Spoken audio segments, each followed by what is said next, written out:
डरते हुए हकलाते हुए जवाब देती है, काले साए से। जब शालिनी तारा के मुंह से काले साए का नाम सुनती है तो एक पल के लिए वो भी घबरा जाती है, लेकिन वो ये बात अच्छे से जानती थी कि अगर वो तारा के सामने घबरा गई तो तारा भी डर जाएगी। लेकिन उसे तारा के अंदर का सारा डर आज खत्म करना था। वो ग्रेवयार्ड कोठी के अंदर से ही सोच कर आई थी। तभी उसने अपने जुगनुओं को ग्रेवयार्ड कोठी के पास मंडराने के लिए आदेश दिया था। शालिनी बड़े प्यार से तारा के सिर पर अपना हाथ रखकर उसे समझाते हुए कहती है, आपको काले साए से डरने की कोई जरूरत नहीं है तारा बेटी। तारा हकलाते हुए कहती है, अगर वो काला साया यहाँ पर आ गया तो? शालिनी जवाब देती है, वो काला साया यहाँ पर नहीं आ सकता तारा बेटी, तभी तो मैं आपको यहाँ पर लेकर आई हूँ। यहाँ पर वो काला साया नहीं आने वाला। तारा तुरंत पूछ बैठती है, वो काला साया यहाँ पर क्यों नहीं आ सकता यामिनी दीदी? शालिनी अपने हाथ से कुएं की तरफ इशारा करते हुए कहती है, इस कुएं के कारण। ये कुआं जो तुम देख रही हो ये कोई ऐसा वैसा कुआं नहीं है तारा बेटी, बल्कि इस कुएं को नेत्र वाष्पम कूपा कहते हैं। तारा शालिनी की बात दोहराने की कोशिश करते हुए कहती है, क्या कहा आपने यामिनी दीदी? नेत्र वाष्पम कूप ये क्या होता है? शालिनी तारा को समझाते हुए कहती है, नेत्र वाष्पम कूपा ये संस्कृत शब्द है जिसमें नेत्र वाष्पम का मतलब होता है आंसू और कूप का मतलब होता है कुआं। नेत्र वाष्पम कूप यानी वो कुआं जिसके अंदर पानी नहीं होता बल्कि आंसू होते हैं। इस कुएं के पास वही आ सकते हैं जिनके अंदर जज्बात एहसास जिंदा हो, और उस ग्रेवयार्ड कोठी के अंदर जो काला साया है उसके अंदर के जज्बात एहसास मिट चुके हैं। वो बड़ा निर्दयी है, उसके अंदर आंसू के कतरे की एक बूंद तक नहीं, इसलिए वो इस कुएं के पास नहीं आ सकता। इस कुएं के पास आने के लिए आंसू होने जरूरी है। तारा कुएं के अंदर झांकने लग जाती है। कुएं के अंदर काफी अंधेरा था, जिस कारण उसे कुएं के अंदर कुछ दिखाई नहीं दे रहा था। अभी तारा ने अपना सिर कुएं की तरफ किया ही था कि तभी जुगनुओं का एक झुंड सीधे कुएं के अंदर घुस जाता है और कुएं के तल के पास जाने लग जाता है। ऐसा लग रहा था जैसे वो जुगनू तारा के लिए ही अंदर जा रहे थे। वो जुगनू कुएं के तल के पास जाकर जगमग जगमग पीली रोशनी में जगमगाने लग जाते हैं। अब तारा को कुएं का पानी क्लियर दिखाई दे रहा था।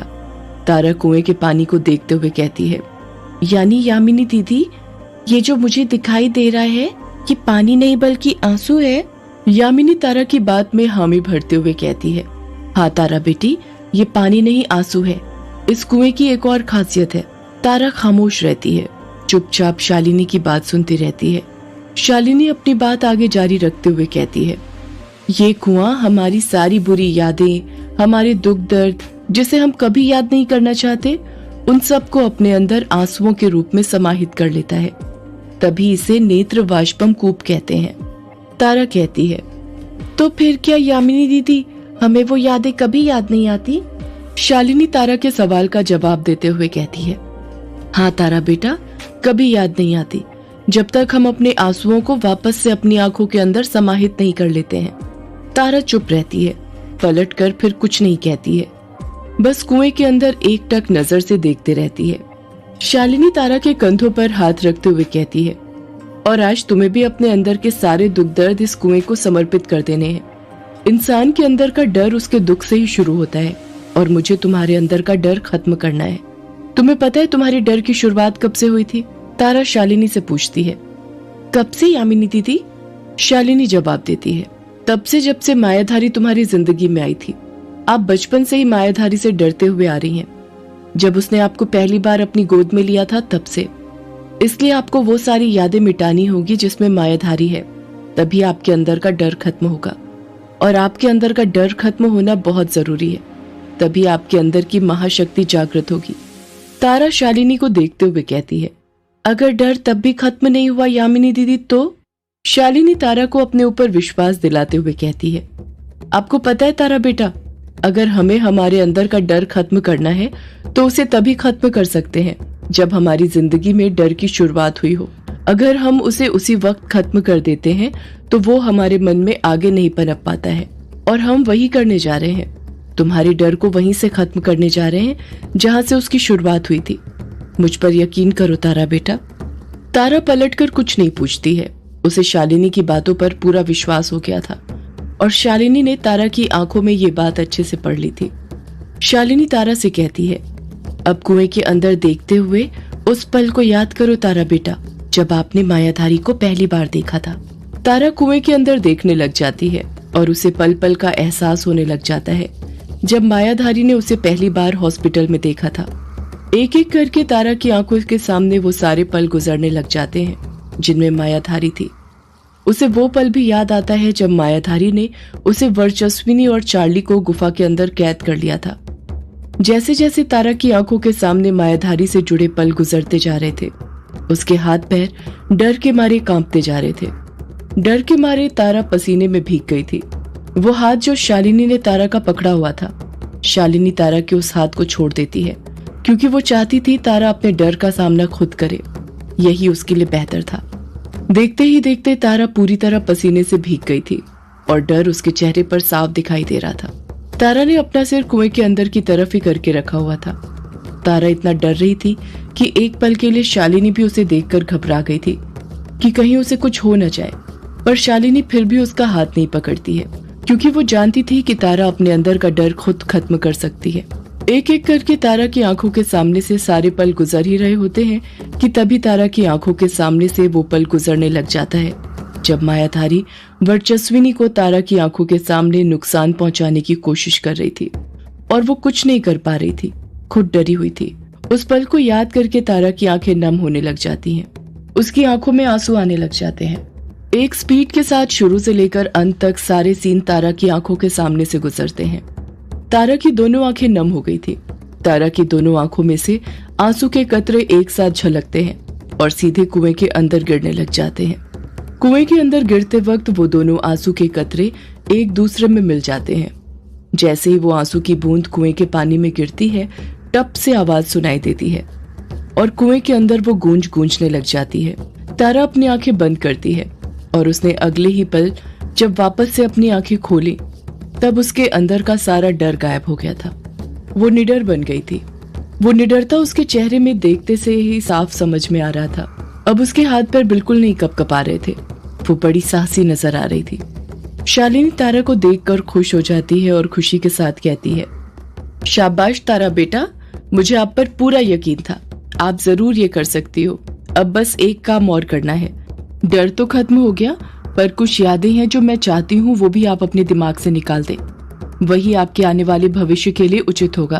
तारा शालिनी को एकटक नजर से देखते हुए पूछती है, कौन सी यादें यामिनी दीदी? शालिनी बड़ी नरमी के साथ जवाब देती है, आपके मम्मी पापा से जुड़ी हुई यादें तारा बेटी। मैं नहीं चाहती आपको उनके बारे में भी कुछ याद रहे, क्योंकि अब वो आपकी दुनिया नहीं है। आपकी दुनिया वर्चस्विनी बनी है, वही आपकी माँ है।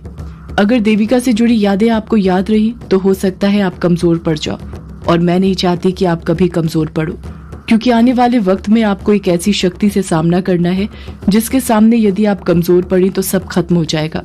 तारा पलटकर शालिनी से कुछ सवाल नहीं पूछती है, वापस से कुएं के अंदर देखती है और देविका रविंद्र के साथ बचपन में बिताए हुए चंद पलों को याद करती है, और वो पल भी जो उसने सपने में देखे थे।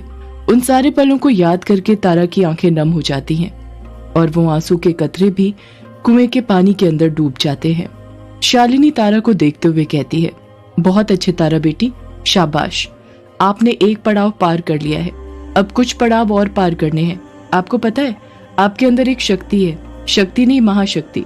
उस महाशक्ति से हम काले साए का अंत कर सकते हैं, पर उसका अंत करने के लिए जरूरी है पहले आपके अंदर की शक्तियां जागृत होना। अभी आपके अंदर की शक्तियां जागृत नहीं हुई हैं, जिस वजह से आप महाशक्ति होते हुए भी बस एक छोटी बच्ची हैं। तारा शालिनी से पूछती है, मेरे अंदर की शक्तियां जागृत कैसे होंगी यामिनी दीदी? शालिनी तारा के सवाल का कुछ जवाब देती उससे पहले ही एक औरत की कसकर चीखने की आवाज सुनाई देती है। आ! शालिनी उस आवाज को गौर से सुनते हुए खुद से कहती है, ये आवाज तो डायना की है। लगता है कोठी में फिर कुछ हुआ है, हमें कोठी में जाना चाहिए जल्दी।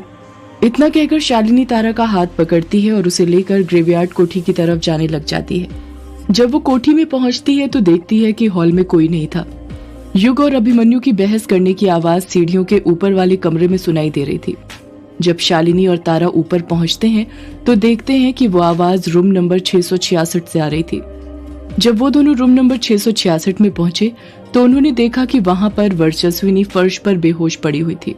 उसके आसपास करीब 15-20 पेजेस अस्त व्यस्त तरीके से बिखरे हुए थे, जैसे हवा के झोंके के कारण उड़ गए हो। अभिमन्यु और युग वर्चस्विनी के पास बैठे हुए थे और उसे होश में लाने की कोशिश कर रहे थे। डायना वहीं पर पानी का गिलास ट्रे के साथ पकड़कर खड़ी हुई थी। डायना अभी भी कमरे के आसपास देखी जा रही थी, जैसे किसी को ढूंढ रही हो। वर्चस्विनी को बेहोश देख तारा तुरंत भागते हुए वर्चस्विनी के पास जाती है और उसे पकड़ते हुए कहती है, मम्मा मम्मा क्या हुआ? युग तारा को समझाते हुए कहता है, तारा बेटा आपकी मम्मा को कुछ नहीं हुआ है, शायद उन्हें चक्कर आ गया होगा इसलिए वो बेहोश हो गई है बस। शालिनी तुरंत तारा को पकड़ते हुए वर्चस्विनी से दूर कर देती है ताकि वर्चस्विनी को हवा लग सके। अभिमन्यु डायना को देखते हुए चिढ़ते हुए कहता है, डायना तुम मूर्ति बनकर खड़ी क्या हो? कब से तुमसे पानी मांग रहा हूँ, लाओ दो। डायना तुरंत हड़बड़ाहट के साथ पानी का गिलास पकड़ती है और बिना कुछ बोले अभिमन्यु को देने लग जाती है। पानी देते वक्त उसके हाथ इतने कपकपा रहे थे कि पानी गिलास में से झलकता है और सीधे वर्चस्विनी के चेहरे पर गिर जाता है, पर फिर भी उसे होश नहीं आता है। शालिनी डायना को देखते हुए मनी मन सोचती है, ये डायना इतना किससे डर रही है? डर रही है या सिर्फ डरने का नाटक कर रही है? अभिमन्यु वर्चस्विनी को देखते हुए कहता है, ये क्या, पानी पड़ने पर भी वर्चस्विनी जी को होश क्यों नहीं आ रहा है? ये बेहोशी हुई है या फिर कोई और बड़ी परेशानी है? डायना तुरंत हड़बड़ाहट के साथ बोल पड़ती है, वो बेहोशी हुई है, अभी शायद कुछ देर बाद होश आ जाए। हमें वर्चस्विनी मैम को दूसरे कमरे में ले जाना चाहिए, यहाँ पर ऐसे कब तक वो बेहोश पड़ी रहेगी। अभिमन्यु और युग दोनों मिलकर वर्चस्विनी को पकड़ते हैं और रूम नंबर 666 के बगल वाले कमरे जो युग का था उसके बेड पर ले जाकर लिटा देते हैं। सब लोग वहीं पर थे और वर्चस्विनी के होश में आने का इंतजार कर रहे थे। शालिनी डायना से पूछती है, डायना मैंने तुम्हारी चीखने की आवाज सुनी थी, वही आवाज सुनकर तो मैं और तारा ग्रेवयार्ड कोठी में आए थे। तुम जरा बताओगी तुम चीखी क्यों थी? डायना अपनी भवें ऊपर करते हुए कहती है, अब वर्चस्विनी मैम को बेहोशी की हालत में देखूंगी तो चीखूंगी ही ना। शालिनी कुछ पूछती उससे पहले ही युग डायना से पूछ बैठता है, वर्चस्विनी जी बेहोश कैसे हुई? डायना बड़ी ही मासूमियत के साथ जवाब देती है, मुझे क्या पता युग की वर्चस्विनी मैम बेहोश कैसे हुई? शालिनी पूछती है, तुम उस वक्त कहाँ पर थी जब वर्चस्विनी जी? शालिनी अपना सवाल खत्म करती उससे पहले ही डायना बोल पड़ती है, मैं उनके लिए पानी लेने गई थी। वो क्या है ना, जब वर्चस्विनी मैम मुझसे सवाल पूछ रही थी तो उस वक्त उन्हें खांसी चालू हो गई। वो इतना खांस रही थी कि मुझसे सवाल ही नहीं पूछ पा रही थी, इसलिए मैं उनके लिए पानी लेने चली गई और जब मैं वापस आई तो मैंने देखा वो बेहोश पड़ी हुई थी। उन्हें बेहोश देखकर मेरी खुद ब खुद चीख निकल गई। अभिमन्यु डायना को घूरते हुए कहता है, तुम्हें पता है ना वो रूम नंबर 666 कुछ ठीक नहीं है, तुम वर्चस्विनी जी को उस कमरे में लेकर क्यों गई थी? डायना अपना पक्ष रखते हुए कहती है, मैं थोड़ी वर्चस्विनी मैम को उस कमरे में लेकर गई थी, बल्कि मैं तो बातचीत करने के लिए उन्हें युग वाले कमरे में लेकर आई थी। अभिमन्यु कुछ सोचते हुए कहता है, फिर वर्चस्विनी जी रूम नंबर 666 में कैसे पहुंच गई? सदियों से है पुरानी